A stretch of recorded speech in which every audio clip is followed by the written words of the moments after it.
துணையாளராம் இயேசு கிறிஸ்துவின் இனிய நாமத்தினாலே இக்காலை வேளையிலே அனைவரையும் அன்போடு வாழ்த்துகிறேன். இன்றைய திரு வார்த்தை சங்கீதம் 119 173. உமது கரம் எனக்கு துணையாயிருப்பதாக. பிரியமானவர்களே, கர்த்தருடைய கரம் ஒரு மனிதன் மேல் இருக்குமே என்றால் நினைத்து கூட பார்க்க முடியாத அளவிற்கு ஆச்சரியமாய் நடத்துவார். அன்று ஒரு மனிதன் அழகாய் வேண்டுதல் செய்ததை நினைவு கூறுவோம். யாபேஸ் என்பவரை அவன் தாய் துக்கத்தோடு பெற்றெடுத்தார்கள் என்று பார்க்கிறோம்.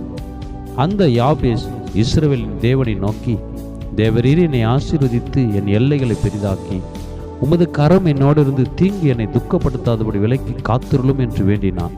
கர்த்தர் அவன் வேண்டிக் கொண்டதை அருளினார் என்று பார்க்கிறோம். ஆம் பிரியமானவர்களே, கர்த்தர் கரம் நம் மேல் இருந்தால் அல்லது அவருடைய பலத்த கரத்திற்குள் அடங்கியிருந்தால் நிச்சயம் கர்த்தர் உயர்த்துவார். எந்த துணையும் இந்த உலகத்தில் நிரந்தரம் இல்லை. நிரந்தரமான துணை கர்த்தர் துணை மட்டுமே. ஆண்டவர் நமக்கு துணையாக, கேடகமாக, அரணாக, பக்கபலமாக இருந்தால் போதும். இக்காலை வேளையிலே கர்த்தரை நோக்கி வேண்டுவோம். கர்த்தாவே, உமது கரம் எப்போதும் என்னை மூடிக்கொள்ளட்டும்.